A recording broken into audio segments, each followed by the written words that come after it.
চলুন বাংলাদেশের জেলা সম্পর্কে চমকপ্রদ কিছু খুঁটিনাটি তথ্য জেনে নেওয়া যাক। বাংলাদেশের প্রথম জেলা হচ্ছে চট্টগ্রাম, যে জেলা ১৬৬৬ সালে প্রতিষ্ঠিত হয়েছে, এবং সর্বশেষ জেলা হচ্ছে ফেনী। বাংলাদেশের সবচেয়ে বড় জেলা হলো রাঙামাটি, এবং এর আয়তন প্রায় ৬,১১৬ বর্গ কিলোমিটার। অন্যদিকে বাংলাদেশের সবচেয়ে ছোট জেলা হলো নারায়ণগঞ্জ, এবং এর আয়তন মাত্র ৬৮৩ বর্গ কিলোমিটার। সোনালী আঁশ পাটের জন্য নারায়ণগঞ্জকে প্রাচ্যের ড্যান্ডি বলা হয়।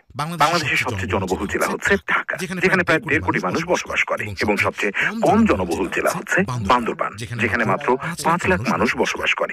বাংলাদেশের সবচেয়ে উঁচু জেলা হচ্ছে দিনাজপুর, যা সমুদ্র সমতল থেকে গড়ে প্রায় ৩৭.৫০ মিটার উচ্চতায় অবস্থিত, এবং সবচেয়ে নিচু জেলা হচ্ছে কিশোরগঞ্জ। আর এদিকে সবচেয়ে বেশি নদী রয়েছে সুনামগঞ্জ জেলায়, যেখানে নদীর সংখ্যা প্রায় ৯৭টি। বাংলাদেশের একমাত্র দ্বীপ জেলা হচ্ছে ভোলা।